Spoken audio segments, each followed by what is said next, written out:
हरे हरे राम राम राम हरे हरे। श्री गुरु प्रेमानंद सुतनाथ निताय गौर हरि बोल। श्री गुरु प्रेमानंद सुतनाथ निताय गौर हरि बोल। श्री गुरु प्रेमानंद सुतनाथ निताय गौर हरि बोल। नारायणं नमस्कृत्य नरं चैव नरोत्तमं देवीं सरस्वतीं व्यासं ततो जयोमुदीरये। भक्तगोष्ठी संगे चैतन्य जय जय শুনলে চৈতন্য কথা ভক্তি লব্ধ হয়।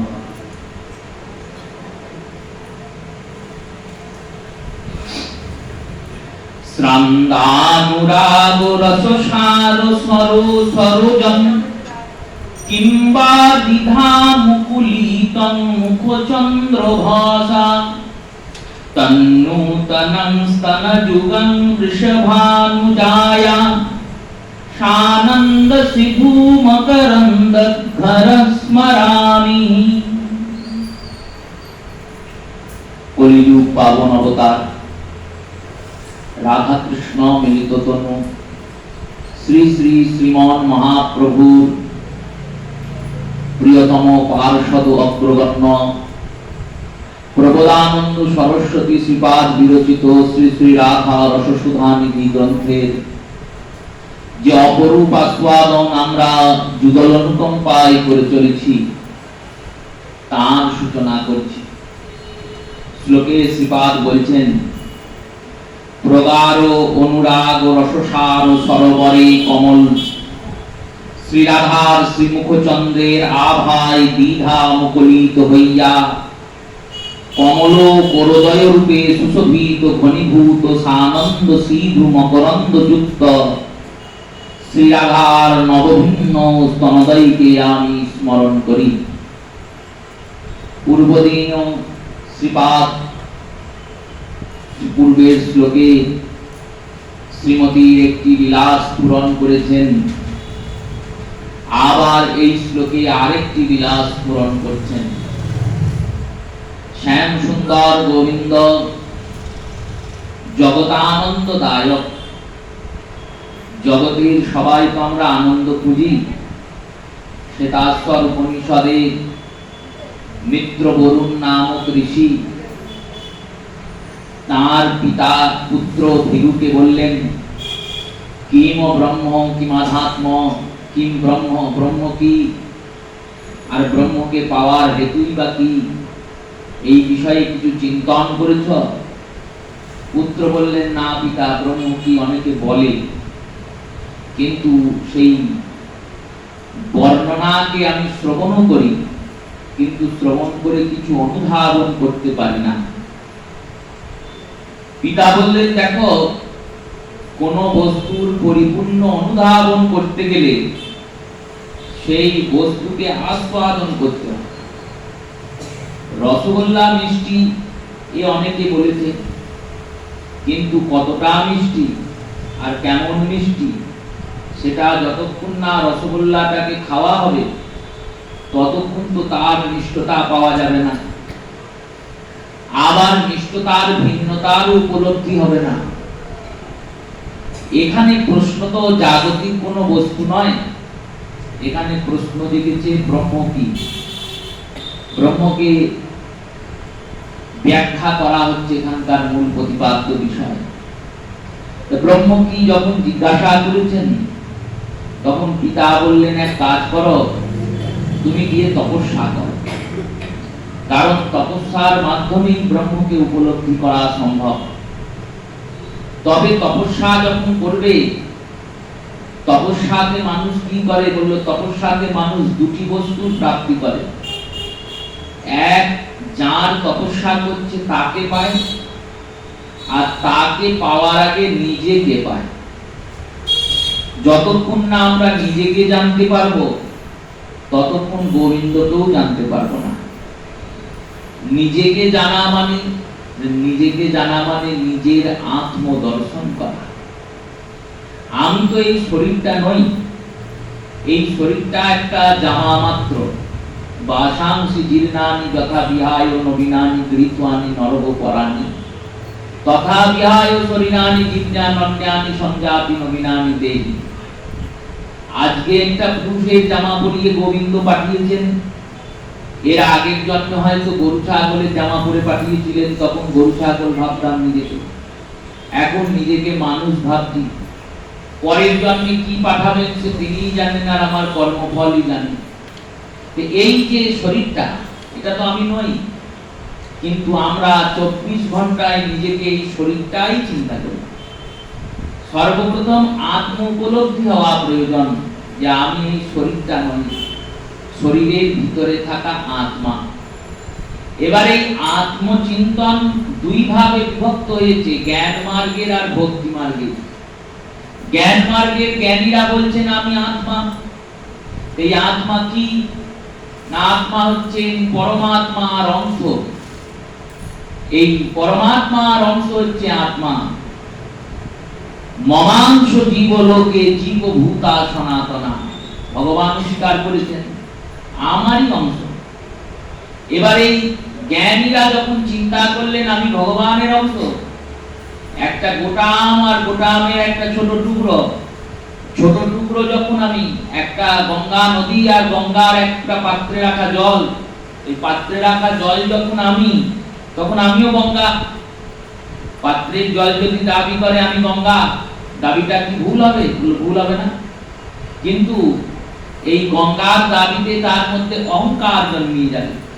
তাই জ্ঞানীরা আত্মাকেই পরমাত্মা চিন্তন করছেন, আমি পরমাত্মা। এইখানে তাদের যত সমস্যা শুরু হচ্ছে। আর ভক্তরা চিন্তা কি করছেন? ভক্তরা চিন্তা করছেন, বলছেন হ্যাঁ পাত্রে রাখা গঙ্গা ঠিকই, কিন্তু ওই গঙ্গার মধ্যে কেউ ডুব দিতে পারবে না। ওই গঙ্গা কোনো অপবিত্র বস্তুকে স্পর্শ করলে আর তার পবিত্রতা বজায় থাকবে না। ওই গঙ্গার জল যদি নর্দমায় পড়ে যায় তাহলে আর ওটাকে গঙ্গার জল বলা যাবে না। কিন্তু প্রবাহিতা গঙ্গার মধ্যে কত লোক ডুবেছে আর ডুবছে তাতেও কিছু যায় আসে না। প্রবাহিতা গঙ্গার মধ্যে কত নর্দমা গিয়ে পড়ছে তাতেও গঙ্গা অপবিত্র হচ্ছে না। প্রবাহিতা গঙ্গাকে কোনোভাবেই কেউ অপবিত্র করতে পারবে না, কারণ উনি বিভু তত্ত্ব। আর এই পাত্রের গঙ্গা অনু তত্ত্ব, অনু আর বিভু।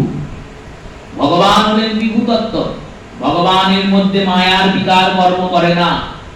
আমরা আত্মা ভগবানের অংশ ঠিকই, কিন্তু মায়ার বিকার, মায়াদেবী পিশাচী হয়ে আমাদের ধরে রেখে দিয়েছে। চরিতামৃতকার বললেন পিশাচী মায়া থেকে ছাড় হবে কি করে? পিশাচী মায়া ধরেছে কেন না তুমি কৃষ্ণকে ভুলেছো তাই। যেদিন তুমি কৃষ্ণকে মনে করবে সেদিন পিশাচী মায়া ছেড়ে চলে যাবে। কংসের জন্য কুব্জা নিয়ে যাচ্ছেন চন্দন লেপন করে, চন্দন পাটেন প্রতিদিন, আর চন্দন বেটে কুব্জা নিয়ে চলে যান কংসের জন্য। এবার যাচ্ছেন কংসের জন্য চন্দন বাঁটতে। রাস্তার মাঝখানে এসে দাঁড়িয়েছেন ভগবান কৃষ্ণ, পথ আটকিয়ে দাঁড়িয়ে বলছেন রে সুন্দরী তুমি কোন দিকে যাচ্ছ? কুব্জা তিনি বয়োবৃদ্ধা, জরাজীর্ণা, লোলুপ চর্ম, শ্বেত কেশ বিযুক্তা, 3 অঙ্গে মাতা। এইগুলি বিশেষণ প্রয়োগ হয়েছে ভাগবতে এনার রূপটা বর্ণনার জন্য। বয়োবৃদ্ধা, অনেক বয়স্ক, আর লোলুপ চর্ম মানে চামড়াটা ঝুলে গেছে, জরাজীর্ণ, গায়ে মাংস ফাংস নেই, আর শ্বেত কেশ বিযুক্তা, চুলগুলো সাদা হয়ে গেছে, তার উপরে পিঠে কুঁজ আছে, আর 3 জায়গায় বেঁকা, আর খুঁড়িয়ে কোন রকমে হাঁটেন। কোন কাজ পাননি, নিজের উদর সংস্থানের জন্য তিনি অষ্টরাগ চন্দন নির্মাণ করেন, 8 রকমের গন্ধ যুক্ত করে কংসরাজার জন্য চন্দন নির্মাণ করেন। আর সেই চন্দন কংসরাজের কপালে লাগানো হয় যাতে কংসরাজের কপাল ঠান্ডা থাকে, অঙ্গে অঙ্গরাগ হিসেবে লাগানো হয় যাতে অঙ্গ থেকে সুগন্ধ বের হয়। এই হচ্ছে কুব্জার কাজ। সেই রকম কুব্জাকে, বয়োবৃদ্ধাকে, তাকে ভগবান যখন সুন্দরী বলছেন, তখন কুব্জা মনে মনে চিন্তা করছেন, গোটা জগতের লোকেরা কত গালাগালি দেয়, কত ঘৃণা করে আমাকে, কত হাসি ঠাট্টা করে, ছোট ছোট ছেলেরা আমার লাঠিটা ধরে কেড়ে নেয়, তাদের এই সমস্ত আচরণে আমি কষ্ট পাই ঠিকই, কিন্তু তুমি তো ভগবান, তুমি তো করুণা সিন্ধু, তুমি তো দয়ানিধি, তুমি তো ভক্ত বৎসল, তোমার মতো এই রকম ভগবান হয়ে তুমি আমার সঙ্গে রসিকতা ব্যঙ্গ করছো, আমাকে এত কষ্ট দিচ্ছ, আমি কি সুন্দরী আদৌ? ভগবান সম্বোধন করেছেন, কুব্জা বলছেন ব্যঙ্গ করছো কৃষ্ণ? ভগবান বললেন আমি তো ব্যঙ্গ করি নাই। দেখো, জগৎ বাইরের রূপটা দেখে বিচার করে কে সুন্দর কে সুন্দরী, কে সুন্দর কে কুৎসিত। আমি তো বাইরের রূপটা কোনোদিন দেখি নাই। যদি দেখতাম তাহলে পুতনার রূপও দেখতাম। পুতনা তো সেজে গুজে গিয়েছে, তাও তার রূপ দেখি নাই। আর মহাদেব যেমন ছিলেন তেমন করে গিয়েছেন বলে আমি মা যশোদার কোল ছেড়ে কাঁদতে কাঁদতে মহাদেবের কাছে চলে এসেছিলাম। তাই আমি বাহ্য রূপ দর্শন করি না, অন্তঃকরণের রূপটা দেখি। তোমার অন্তঃকরণটা সুন্দর, তাই আমি তোমাকে সুন্দরী বলেছি। কুব্জার 3 অঙ্গ বাঁকা তো শ্রীধর গোস্বামী পাদ এখানে টিকা করেছেন। বললেন এই কুব্জাকে জানো? বললেন কে? না, কুব্জা হলো জীবাত্মা। এই জীবাত্মা 3 তাপে জ্বলছে, দৈহিক, ভৌতিক আর দৈবিক। এই 3 তাপে জ্বলে জীবাত্মার 3 অঙ্গ বাঁকা হয়ে গেছে। কি 3 অঙ্গ বাঁকা হলো কি করে? বললেন বুদ্ধিটা বাঁকা হয়ে গেছে, অহংকারটা বাঁকা হয়ে গেছে, আর মনটাও বাঁকা হয়ে গেছে। মনটা মায়ার দাস হয়ে গেছে, বুদ্ধি মায়া ছাড়া কিছু চিন্তন করে না, আর শরীরের অভিমানে মরে যাচ্ছে। এই 3 রোগে আমাদের ধরেছে। আমাদের অহংকারটা কি? না, আমি মানুষ, আমি সুন্দর। 5 রকমের অহংকার তো, 5 রকমের অহংকারই শরীরকে ঘিরে। রূপঞ্চ, গুণঞ্চ, ধনঞ্চ, কুলঞ্চ, বিদ্যাঞ্চ পঞ্চমোদয়। রূপ, রূপ শরীর থাকলে তবে রূপ, শরীর না থাকলে তো রূপ নেই। রূপের পর বললেন রূপের পর গুণঞ্চ, গুণ ও শরীর থাকলে তবে গুণ, শরীর না থাকলে গুণও নেই। ধনঞ্চ, ধন সম্পত্তির যে প্রাচুর্যতা সেটাও শরীরের দ্বারাই হয়েছে। তাই রূপঞ্চ, গুণঞ্চ, ধনঞ্চ, কুলঞ্চ, বংশের অহংকার, সেটাও শরীরটা সেই বংশে জন্মিয়েছে বলেই তো বংশের অহংকার। আর বিদ্যাঞ্চ, বিদ্যার অহংকার, আমি বিরাট বড় শিক্ষিত, বিরাট বড় বিদ্যান, এই অহংকার শরীর আছে বলেই হয়েছে। এই শরীরের অহংকারে আমাদের একটা অঙ্গ বক্র হয়েছে, আর মনটা মায়ার দাসত্ব করতে করতে মাইক মলিন হয়ে এক অঙ্গ বক্র হয়েছে, আর বুদ্ধিটা দিন রাত এই মায়ার চিন্তা করতে করতে কৃষ্ণ বিমুখ হয়ে গেছে। আর অষ্টপাশে যুক্ত হয়ে দিন রাত আমরা কংসের সেবা যেমন কুব্জা করছে, তেমনি আমরাও দিন রাত মায়ার সেবা করে যাচ্ছি, দিন রাত। আর এই মায়ার জন্যই যেমন কংসের জন্য চন্দন নিয়ে যাচ্ছে কুব্জা, তেমনি আমরা আমাদের জীবনের প্রত্যেকটা দিন, প্রত্যেকটা মুহূর্ত, প্রত্যেকটা সময় ওই মায়ার সেবাতে দেব বলে, মায়ার সেবাতে অর্পণ করব বলে অর্পণ করতে নিয়ে যাচ্ছি। এই যে জীবন পথ, এই জীবন পথের মাঝখানে এসে ভগবান দাঁড়িয়েছেন কুব্জার পথ আটকিয়ে। এই জীবন পথের মাঝখানে এসে দাঁড়িয়েছেন গোবিন্দ, কুব্জাকে দাঁড় করিয়েছেন। জীবাত্মার মাঝ পথে, জীবনের মাঝ পথে দাঁড়িয়েছেন। শুধু কুব্জার পথ আগিয়ে দাঁড়াননি, সবার পথ আগিয়ে এই গোবিন্দ দাঁড়িয়েছেন। সবার জীবন পথেই গোবিন্দ এসে অবতীর্ণ হয়েছেন। জীব নিস্তার লাগি নন্দ সুখ হরি, ভুবনে প্রকাশ পান গুরু রূপ ধরি। এই গুরু রূপ ধারণ করে তিনি এসেছেন আমাদের জীবন পথের মাঝখানে দাঁড়াতে। আর পথ আগিয়ে দাঁড়িয়ে আমাদের সম্বোধন করেছেন সুন্দরী বলে। ওই আমাদের সম্বোধন করেছেন সুখী বলে। এতদিন তো আমরা ভাবতাম দুঃখী শুধু আমি দুঃখী, আমি দুঃখী, আমার মতো দুঃখ কারণ নাই। শ্রী গুরুদেব বলেছেন তুমি দুঃখী কোথায়, তুমি তো সুখী। কেন না তুমি মনুষ্য দেহ পেয়েছো, ভজনের যোগ্য দেহ, হয়তো দুঃখ ভোগ করছো। দেখো তোমার থেকে অনেক দুঃখ আরো অনেকে ভোগ করছে। তুমি যেমন দিন রাত বিভিন্ন কষ্ট তাপে পরিতাপে জর্জরিত হচ্ছ, পশু পাখি কীট গন্ধর্ব পতঙ্গ তারাও কত রকমের প্রতিকূলতার সম্মুখীন হয়ে জীবন সংগ্রাম চালিয়ে যাচ্ছে। সেই জীবন সংগ্রাম তারাও করছে, তুমিও করছো। কিন্তু ওই জীবন সংগ্রাম করতে করতে তারা কৃষ্ণ ভজন করার অধিকার পাবে না, কারণ ওদের দেহটা কৃষ্ণ ভজনের যোগ্য নয়। কিন্তু তুমি এই জীবন সংগ্রাম করতে করতে কৃষ্ণ ভজন করতে পারো, আর এই কৃষ্ণ ভজনের পরিণতি স্বরূপে দেহের পরে কৃষ্ণকে প্রাপ্তি করতে পারো। এইটা এসে গোবিন্দ রূপে গুরু বলছেন। আর গুরু বলার পরে গোবিন্দ কুব্জার পথ আটকানোর পর কুব্জার ত্রিবক্রতা দূর করে দিলেন। কুব্জা কুৎসিত থেকে সুন্দর হয়ে গেল। তেমনি আমাদের জীবন পথে গোবিন্দ এসে দাঁড়াচ্ছেন, আর আমাদেরকেও সুন্দর করে মায়ার দাস থেকে কৃষ্ণ দাসে পরিণত করে দিচ্ছেন। যেমন গ্রহণকালে যখন গ্রহণ হয়, তখন গ্রহণকালে যদি কখনো খুব কম সময় বাঁচে, সেই সময় খাদ্যবস্তুর উপর তুলসী দল দিয়ে দেওয়া হয়। গ্রহণের রশ্মি সেই খাদ্যবস্তুকে স্পর্শ করলেও তা অপবিত্র হবে না। তেমনি মায়ার দাস ছিলাম, মায়া পিশাচির হাত থেকে বাঁচাবেন বলে শ্রী গুরুদেব আমাদের গলায় তুলসীর মালা পরিয়ে দিয়েছেন, মাথায় তিলক করে দিয়েছেন, যে আজ থেকে একে আমি চিহ্নিত করে দিলাম এই কৃষ্ণ দাস। আর মায়া ধরবে না, ধরলেও অনিষ্ট করতে পারবে না। সাধু শাস্ত্র কৃপায় জীব কৃষ্ণমুখ হয়, সেই জীব নিস্তারে মায়া তাহারে ছাড়য়। ভক্তি জগতের এইটাই উপলব্ধি, আত্ম উপলব্ধি হয় ভক্তের। কিন্তু ভক্ত কখনো বিভূরূপে নিজেকে চিন্তন করে না, সে সব সময় নিজেকে অনুরূপে দাস রূপেই চিন্তন করে।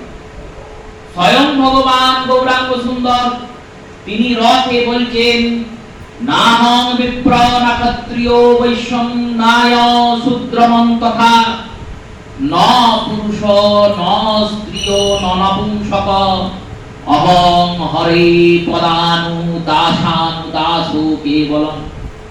আমি ব্রাহ্মণ নই, ক্ষত্রিয় নই, বৈশ্য নই, শূদ্র নই, আমি পুরুষ নই, স্ত্রী নই, নপুংসক নই।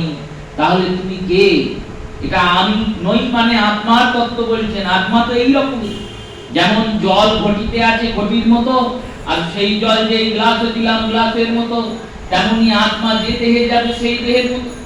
তা আত্মার তো কোনো স্বরূপ নেই। স্বরূপ কি নেই? বললেন না না, একটা স্বরূপ আছে। অহং পদে দাসান দাস হইছি, আমি তোমার দাসের অনুদাসের দাস, তোমার দাস নই। দাসের যদি দাস থাকে, তার যদি দাস থাকে, তাহলে আমি সেই। এই দাসত্ব অভিমান শিখিয়েছেন মহাপ্রভু। এই দাসত্ব অভিমান হচ্ছেন ভক্তদের আত্ম উপলব্ধি। মিত্রবরুণের কথা শুনে গেলেন, ভৃগু কথা শুনে মিত্রবরুণ গেলেন তপস্যা করতে। তপস্যা করে বারবার আসছেন, এক একটা কথা বলছেন। পিতাকে বললেন আমি ব্রহ্ম জেনে গিয়েছি। কি ব্রহ্ম? অন্নম ব্রহ্মেতি জানাত অন্নম জীবন্তি জায়ন্তি অন্নম খিলন্ত ততস্থ ব্রহ্ম। অন্নই ব্রহ্ম। কেন? অন্ন মানে এখানে খাদ্য। অন্ন মানে শুধু কিন্তু চাল নয়, অন্ন মানে শুধু ভাত নয়। এই একাদশীর সিদ্ধান্তে তো সেটা আরো সুন্দরভাবে প্রমাণিত হয়। অন্ন মানে হলো মূল খাদ্য। মূল খাদ্যকেই অন্ন বলা হয়, যেটাকে আমরা মূল রূপে গ্রহণ করি। যেমন আর অন্যান্য দিনে ভাতকে মূল খাদ্য রূপে গ্রহণ করি, তাই অন্য ক্ষেত্রে এখানে ভাত। যারা ময়দা খায় তাদের ক্ষেত্রে ময়দা, তাই একাদশীতে ওটাও পরিত্যাজ্য। যারা ফল খান, সন্ন্যাসী বর্গ ফল গ্রহণ করেন, তারা একাদশীর দিন ফলটাকেও ত্যাগ করেন, তবেই সন্ন্যাসী। যে সন্ন্যাসী 12 মাস ফল সেবা করে না, সেই সন্ন্যাসী ফলটাকে ছেড়ে জলাহার গ্রহণ করবে, তবে তার ব্রত রক্ষা হবে। কারণ তার কাছে অন্নটা তো ফল, সে তো সারাদিনে 2 বার খায়, ফলই খায়, অতএব ফলটাকে ছাড়তে হবে। তাই অন্নম ব্রহ্মেতি প্রজানাত অন্নম খিল্য জীবন্তি জায়ন্তে। অন্নই ব্রহ্ম, কেন না অন্যের দ্বারাই জীব উৎপন্ন হয় আর অন্যের দ্বারাই জীব পালিত হয়, অন্যের দ্বারাই জীবের লয়। যখন কোন জীবাত্মার জন্ম হয় সেই জীবাত্মা মেঘে গিয়ে আশ্রয় করে, মেঘ থেকে বারিবিন্দুর মাধ্যমে পৃথিবীতে সেই জীবাত্মার অবতরণ হয়। বারিবিন্দুর মাধ্যমে পৃথিবীতে অবতীর্ণ হওয়ার পর যখন অন্যের উৎপন্নতা হয়, সেই অন্যের মধ্যে গিয়ে জীব বাস করে। সেই জীব পিতৃ শরীরে প্রবেশ করে অন্যের মাধ্যমে, সেই শরীর থেকে মাতৃগর্ভে প্রবেশ করে আর মাতৃগর্ভ থেকে ভূমিষ্ঠ হয়ে জগতে আগমন করে। তাহলে অন্যের দ্বারা উৎপন্ন, আবার উৎপন্ন হওয়ার পর অন্যের দ্বারাই পালিত হয়। আর অন্ন গ্রহণ করতে করতেই জীবের রোগ হয়।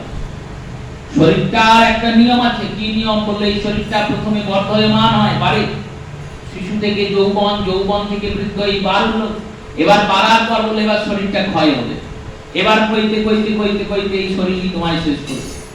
সেই রূপে অন্যের দ্বারাই জীব জন্মায়, অন্যের দ্বারাই জীব পালিত হয়, অন্যের দ্বারাই জীব লয়িত হয়। তাহলে অন্নই ব্রহ্ম। পিতা মিত্র বললেন না না, এ ঠিকই, কিন্তু অন্ন প্রাপ্তি করে জীব সন্তুষ্ট হয়। ব্রহ্মের মধ্যে একটা গুণ আছে, ব্রহ্মের দ্বারা জীব উৎপন্ন হয়, জীব পালিত হয়, জীব লয়িত হয়, কিন্তু ব্রহ্মের প্রাপ্তি করে জীব সন্তুষ্ট হয়ে যায়, আর কিছু পাওয়ার থাকে না, চাওয়ার থাকে না। এই অন্ন আদি খাদ্য গ্রহণ করার পরে জীবের আবার ক্ষুধা লাগে, তাহলে অন্ন তো জীবকে শান্ত করতে পারছে না, সন্তুষ্ট করতে পারছে না, তাই তুমি আবার তপস্যা করো। তপস্যা করলেন, ফিরে এলেন, জ্ঞানম ব্রহ্মেতি বিজানাৎ বললেন, জ্ঞান ব্রহ্ম। তারপর এলেন, বললেন বিজ্ঞান ব্রহ্মেতি প্রজানাৎ, বিজ্ঞান মানে মন, মনই ব্রহ্ম। আর এরপর সবার শেষে এসে বললেন আমি পেয়েছি ব্রহ্ম কি না কি, আনন্দ ব্রহ্মেতি প্রজানাৎ, আনন্দই হলো ব্রহ্ম। আনন্দ প্রাপ্তির জন্যই এই জগতের উৎপাদন। ভগবান এক ছিলেন, তিনি চিন্তন করেছেন ভালো লাগছে না আমার এক থাকতে, তাই এক থাকতে ভালো লাগছে না বলে একস্তা বহুধা বিভক্তা। বেদ বললেন তিনি এক ছিলেন, তিনি বহু হলেন। এই বহু হলেন কেন বললেন? এই বহু হলেন খেলা করবেন বলে। একা থাকতে ভালো লাগছে না গোবিন্দের, তাই সবাইকে নিয়ে, গোটা ব্রহ্মাণ্ডকে নিয়ে খেলবেন বলে গোবিন্দ এত বড় বিস্তার করলেন সৃষ্টির। আনন্দ ব্রহ্মেতি প্রজানাৎ, এই আনন্দের পিছনেই আমরা সবাই ছুটে বেড়াচ্ছি। এই আনন্দটা কি, কোথায় গেলে পাবো? মহাজনগণ বললেন আনন্দ আর গোবিন্দ এরা পর্যায়বাচী শব্দ। পর্যায়বাচী শব্দ মানে বললেন গোবিন্দে আনন্দ আছে তা নয়, গোবিন্দই আনন্দ। তুমি গোবিন্দকে পেয়ে গেলেই আনন্দকে পেয়ে গেলে। যিনি কৃষ্ণকে পেলেন তিনি আনন্দ পেলেন। তিনি যখনই থাকুন, যেভাবেই থাকুন, আনন্দেই থাকবেন, দুঃখ আর তাকে স্পর্শ করবে না। কৃষ্ণের আনন্দ এমন। কুম্ভন দাস নামক এক ভক্তের চরিত্র পাওয়া যায় ভক্তমালে। কুম্ভন দাসের সংসারে খুব টানাটানি অভাব, আর এই অভাবের মধ্যে তার 5খানি পুত্র, প্রত্যেক পুত্রের আবার সন্তানাদি, এই রূপে 25 জনের তার পরিবার, বিরাট বড় সংখ্যা। আর পৈতৃক পুরুষ থেকে তিনি 1 বিঘে জমি পেয়েছেন, সেই জমির উপরে 25টা পরিবার লালিত পালিত। ভগবান শ্রীনাথজিকে গোবর্ধনের উপরে প্রতিদিন ইনি গান শোনাতে যান। অষ্ট সখার মধ্যে ইনি একজন, সেই অষ্টছাপ সখা যারা ভগবান বল্লভাচার্যের, আচার্য স্বরূপ বল্লভাচার্যের মন্ত্র শিষ্য এবং পার্ষদ। কুম্ভন দাস এত দুঃখের মধ্যেও আনন্দী থাকে। আনন্দে কেন থাকেন? গোবিন্দ তার সঙ্গে থাকে। বসে আছেন কুম্ভন দাস বৃক্ষের ছায়াতে, ভগবান চলে গিয়েছেন ওর কাছে। আর গিয়ে কুম্ভনকে বলছেন, কুম্ভনা আমি তোমার ব্যবস্থা করে দিয়েছি। কুম্ভন দাস বললেন কি ব্যবস্থা করে দিয়েছো? তোমার তো খুব অভাব। আমি গীতাতে বলেছি আমার যে চিন্তা করে আমি তার চিন্তা করি। এবার তোমার যদি একটা বন্দোবস্ত না করি তাহলে লোকে তো বলবে যে তুমি মিথ্যে কথা বলো। এমনিতেই তো কেউ বলে ছলিয়া, কেউ বলে মিথ্যাবাদী, কেউ বলে ননিজোর, এইসব বলে বেড়ায় আমাকে। সেইগুলো শুনতে ভালো লাগে কারণ ভক্তরা মন থেকে বলে না। ভক্তরা যখন বলে, এগুলো তো মন থেকে বলে না, এগুলো আমাকে আনন্দ দেবার জন্য বলে। সেই রূপে আমি ব্যবস্থা করে দিয়েছি, দেখো কিছুক্ষণের মধ্যেই রাজস্থানের রাজা তোমার কাছে এসে উপস্থিত হবে। তিনি তোমাকে কিছু দান ধ্যান দিলে তুমি যেন নিয়ে নেবে। কুমন দাস বলছেন, দেখো গোবিন্দ, আমি তো নিতে পারবো না। কেন? দেখো, আমি কিছু নেই বলে, আমার কিছু নেই বলে দীনতা আছে। এই দীনতা ধর্মকে দর্শন করে তুমি দীনবন্ধু, আমি দিন বলে তুমি আমার বন্ধু হয়েছো, দীনবন্ধু হয়েছো। আর যেই আমি ধনী হয়ে যাব, অমনি তুমি আমার আর বন্ধু থাকবে না। কারণ ধনীর বন্ধু তো তুমি নাও, দিনের বন্ধু, দীনবন্ধু। এই দীনতা আছে বলে তুমি এসেছো, আমার কোলে বসে আছো, কত সুন্দর আমার সঙ্গে কথা বলছো, গল্প করছো। যেই বেশি বিষয় আশয় হয়ে যাবে, অমনি আমি বিষয়ে মত্ত হয়ে যাব, আর তোমাকে পাবো না। এই বলে ভগবান বসে আছেন। অমনি রাজার রথ এসেছে। ভগবান বলছেন, বেশ, যা বলছো বটে, ওই দেখো রাজার রথ আসছে, আমি গিয়ে ওই গাছের তলায় লুকাচ্ছি, তোমাকে রাজা যা দেবে নিয়ে নেবে। চলে এসছেন রাজা, মান সিংহের নাতি, তিনি এসে কুমন দাসকে প্রণাম করছেন। কুমন দাস বসাতে আসন দিয়েছেন, বলছেন, আমি কি আসন পাবো? একটা ছেঁড়া চট নিয়ে এসে দিয়েছেন, বসুন, এছাড়া তো আমার ঘরে কিছু নাই। কুমন দাসের সামনে রাজা বসেছেন।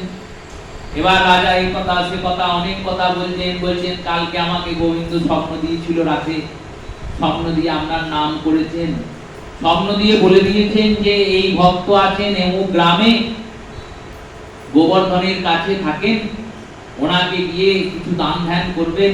তা আপনার কোনো যদি অসুবিধা থাকে, তাহলে অসুবিধাটা একটু বলুন, তাহলে সেটা নির্ণয় করে দিই। কুমন দাসকে বারবার বলে যাচ্ছেন। কুমন দাস বলছেন, আমার কোনো অসুবিধা নেই, ভগবানের কৃপায় আমি ভালোই আছি, মঙ্গলই আছি। যারা পরিবারের লোক তারা ভাবছে কি বোকা, দেখো লোকটা, রাজা এসেছে দান দেবো বলে, যা পারিস দিয়ে নে। রাজা তো দেবে বলেই এসেছে, রাজা এমনি আসেনি, ভগবান পাঠিয়েছেন। ভগবানের ভক্ত ভগবানের আজ্ঞাকেও অবজ্ঞা করে, এই সব পরিবারের লোকেরা বলছে। আর রাজা বারবার সেই বলে যাচ্ছেন, কিছু নিন, আপনাকে কিছু সেবা না করতে পারলে আমার খুব খারাপ লাগবে, কারণ ভগবান স্বপ্ন দিয়েছেন আপনাকে সেবা করার জন্য।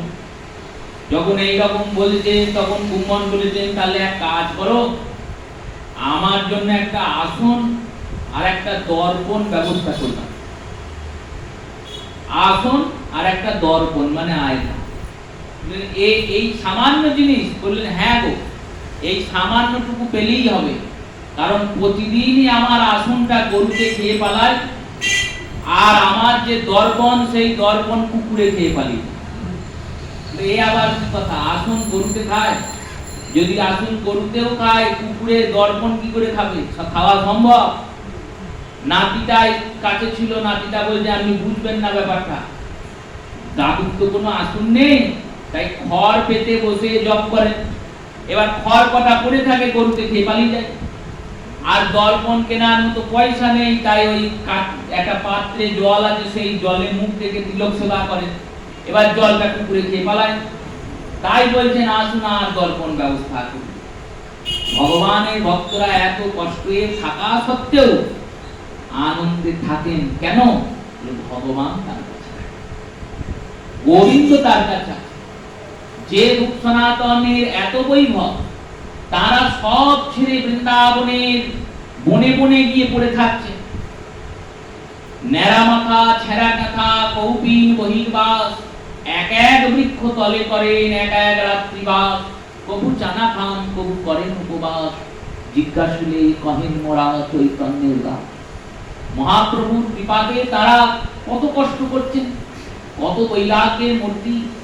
এই কষ্ট সত্ত্বেও তাদের মনে আনন্দ আছে কেন? বললেন, কৃষ্ণ তাদের সঙ্গে আছে।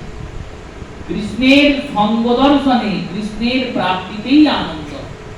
এই আনন্দ স্বরূপ হচ্ছেন ভগবান।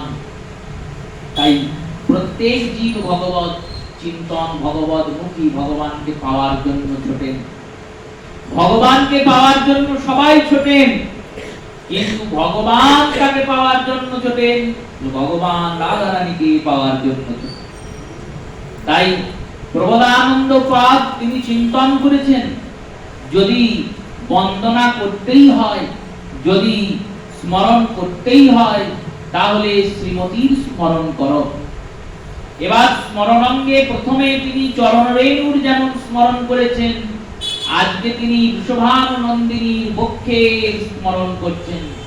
কেন না, এই রাধারানীর এই বক্ষটি সামান্য বক্ষ না, এই বক্ষে নীলমণির মতো কৃষ্ণচন্দ্র বিশ্রাম করেন। এই বক্ষটি সামান্য স্থান নয়, এই বক্ষে যখন শ্যামসুন্দরের ওই রাতুল চরণটি হৃদয়ে ধারণ করেন রাধারানী, তখন চিন্তা করেন শ্যামসুন্দরের এই রাঙা চরণ কত কোমল, আর আমার বক্ষটি কত না শক্ত। তাই অতি ধীরে ধীরে এই চরণটিকে হৃদয়ে স্থাপনা করেন। যখন নিশান্ত লীলায় রাস ও বিলাস ও অবিশ্রামের পর শ্রী গোবিন্দ ও রাধারানী শয়ন বিলাসী বিলাসিত হন, তখন গোবিন্দ শয়ন করেন, আর গোবিন্দের ওই রাতুল চরণ যুগকে শ্রীমতী সেবা করতে করতে শ্রীমতী বক্ষের মাঝে চরণ দুটিকে নিয়ে শয়ন করেন। এবার চরণটিকে বক্ষে নিয়ে স্মরণ করেছেন। আর শয়ন করার পরে গোবিন্দের যে নখ, সেই নখ রাধারানীর বক্ষ দিয়ে এসে লেগেছে, আর লেগে দাগ হয়ে গেছে। এবার পরের দিনকে সখীরা দেখছেন রাধারানীর গলাতে 10টা নখচন্দ্রের চন্দ্রহারকে পরিয়ে দিয়েছে। সখীদেরকে বলছেন, রাধারানী দেখ, এটাই আমার পরিপূর্ণ প্রাপ্তি। সখীরা বলছেন, কেন? গোবিন্দ এত নিষ্ঠুর, তোমার বক্ষে নখ দিয়ে দাগ করে দিয়েছে চরণের। রাধারানী বললেন, ওটা সামান্য চরণের নখের দাগ তো নয়, ভববিরিঞ্চি সেবিত কমলা সেবিত কোটি যোগী চর্চিত কোটিজন যোগীগণ কোটি জ্ঞানী কোটি ভক্তের কল্পিত সেই পতিত পাবন চরণপদ্ম। সামান্য চরণ নয় ওটা, পতিত পাবন। এমন পতিত পাবন, ওই চরণ থেকে নদী উৎপন্ন হয়েছে, সেই নদীতে স্নান করলে সবার পাপ নাশ হয়। কেন নাশ হয় জানিস? বললো, কেন নাশ হয়? না, ওই গঙ্গা ওই চরণ থেকে উৎপন্ন হয়েছে বলে। তাই গঙ্গা যে চরণ থেকে উৎপন্ন হয়েছে, সেই চরণের নখ দিয়ে গোবিন্দ আমার হৃদয়ে দাগ করে দিয়েছে। গোবিন্দ কি ইচ্ছা করে করেছেন? করেন নাই, কিন্তু রাধারানীর আনন্দ হয়েছে। কেন আনন্দ হয়েছে? আনন্দ হচ্ছে আর ভাবছেন এই 10টা নখপদ্ম, 10টা নখচন্দ্র, সেই নখচন্দ্র আমার গলাতে কত সুন্দর শোভা পাচ্ছে।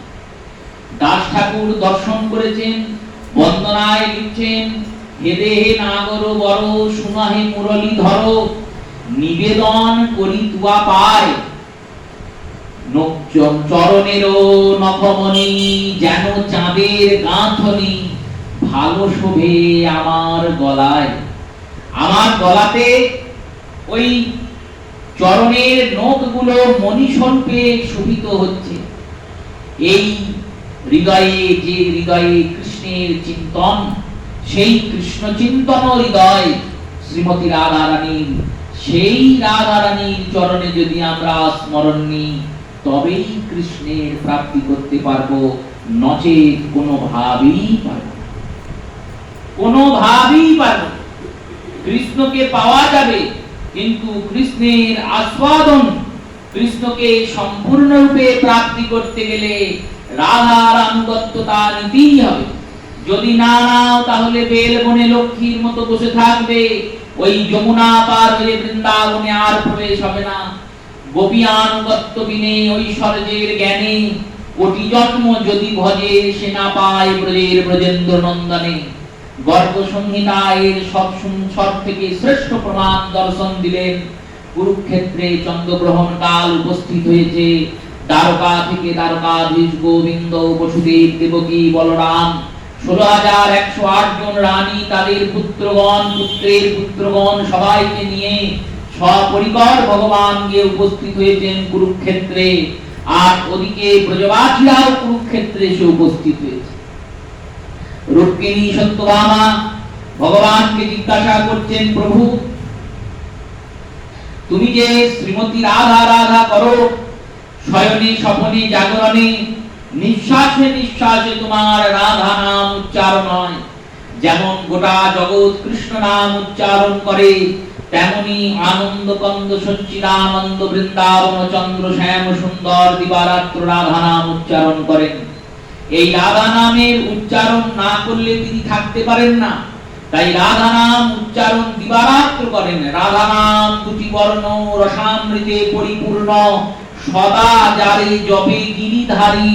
জয় জয় রাধা নাম, যে রাধার নাম লয় তার হয় প্রেমোদয়, তারে মই যাই বলিহারি। এই রাধা রানীর নাম সদা গিরিধারী জপ করছেন, গোবিন্দ জপ করে চলেছেন। এই রাধা নামের যত মাহাত্ম্য এমন, যতবার কৃষ্ণ রাধা নাম উচ্চারণ করেন ততবার মনটা আনন্দে প্রবাহিত হয়ে যায়। সেই রাধা রানী এখানে এসে শিবির নির্মাণ করেছেন, তাবু খাটিয়েছেন। যদি একবার রাধা রানী দর্শন করানো যায়, দর্শন পাওয়া যায়, গোবিন্দ দর্শন করালেন।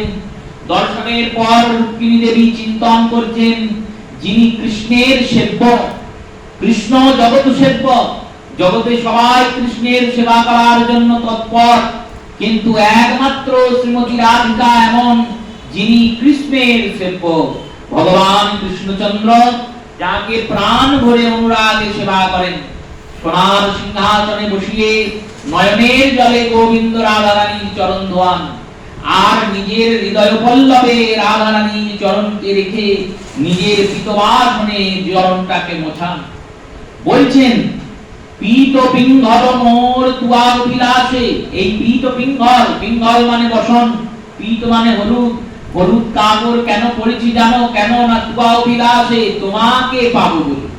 তুমিও গৌরবর্ণা, তাই গৌরবর্ণের বস্ত্র পরে থাকি। মনে মনে চিন্তন করি, আমি তো রাধার দাস, মই পীতবাস শ্রী রাধার দাস।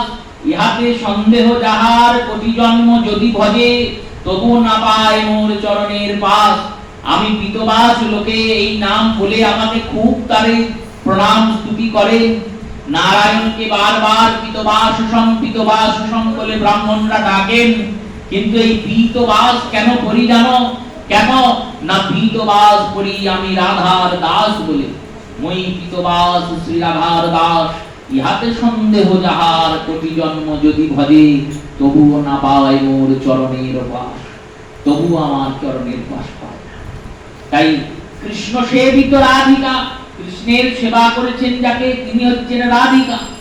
রুক্মিণী চিন্তা করলেন, তাহলে আমরাও একটু রাধা রানীর সেবা করি। এবার দুগ্ধ নিয়ে গিয়েছেন রাধা রানীর সামনে প্রস্তুত করে। দুগ্ধটা ঈষৎ উষ্ণ গরম ছিল। সেই ঈষৎ উষ্ণ গরম দুধটা যেই না রাধা রানী সেবা করেছেন, রাধা রানীর ছ্যাঁকা লেগেছে মুখে, গলায়।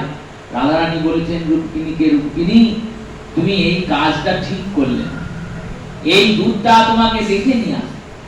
রুক্মিণী বললেন, কেন না, কারণ এই দুধ সেবা করে আমি যা কষ্ট পেলাম তার থেকে বেশি কষ্ট গোবিন্দ পাবে। রুক্মিণী বললেন, তা কি করে পাবে? এখানে আপনি সেবা করলেন, গোবিন্দ আছেন আলাদা জায়গায়, সেখানে আছেন, সেই গোবিন্দ কি করে কষ্ট পাবে? বললেন, পাবে, তুমি গেলেই দেখতে পাবে। এবার রুক্মিণী দেবী গিয়েছেন, বলে দিয়েছেন রাধা রানী গোবিন্দের অঙ্গগুলিকে ভালো করে প্রত্যক্ষ করবে, দেখবে এই দুগ্ধ খেয়ে যে জ্বালাটা জ্বলেছে, সেই জ্বালা গোবিন্দের অঙ্গে কোথাও না কোথাও ফুটে উঠেছে। এবার গিয়ে রুক্মিণী দেবী গোবিন্দ দর্শন করছেন। কৃষ্ণের বদন, হস্ত, পৃষ্ঠ, বক্ষ, যে সমস্ত স্থান অতি ও রমণীয়, অতি মনমোহনীয়, কামনীয়, সেই স্থানগুলি দর্শন করছেন। দেখছেন না না, কোথাও তো এসব হয়নি, তাহলে এসব হবে না। এবার রাত্রি বেলায় যখন চরণ সেবা করতে বসেছেন, দেখছেন গোবিন্দের চরণে ফসকা পড়ে গেছে। ভগবানকে বলছেন, প্রভু তোমার চরণে ফসকা পড়ল কি করে? গোবিন্দ বলছেন, ওই যে তুমি শ্রীমতীকে গরম দুধ খাইয়েছো, ওই গরম দুধটা খাইয়েছো, রাধারানীর ওই গরম দুধটা কণ্ঠনালিকা দিয়ে যেই বক্ষস্থলে পতিত হয়েছে, বক্ষের মনের ভিতরে সদা সর্বদা আমার চরণ কমল বাস করে, তাই আমার চরণ কমলে এসে ওই গরম দুধটা পড়েছে আর গরম দুধের ফোসকা। তাই যার হৃদয়ে সদা কৃষ্ণ চরণ বিরাজিত তিনি শ্রীমতী রাধিকা। সেই রাধারানীর চরণ যাতে আমরা স্মরণ করতে পারি, এই অভিলাষ যুগলের চরণে জানিয়ে প্রত্যেক শ্রোতা মাতা ভক্ত বৈষ্ণব চরণে প্রণাম পূর্বক, আর একদিন পরে নতুন বছর পড়বে, সেই নতুন বছর যাতে সবার মঙ্গলময় হয়, শুভময় হয়, উত্তরোত্তর যাতে আমরা গৌর গোবিন্দের ভজন বৃদ্ধি করতে পারি, এই অভিলাষ যুগলের চরণে জানিয়ে প্রত্যেক শ্রোতা মাতা ভক্ত বৈষ্ণব চরণে প্রণাম পূর্বক ঐক্যকাল হরিকথা অবসর দিলাম। শ্রী গুরু প্রেমানন্দে সীতানাথ নিতাই গৌর হরি বল। আগামী পয়লা বৈশাখ বছরের প্রথম দিন রাধাকান্তের মন্দিরে সন্ধ্যে 7টায় হরিকথা হবে। জয় জয় রাধে কৃষ্ণ গোবিন্দ, জয় জয়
শ্রী হরি বাসকে হরি কীর্তন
Hare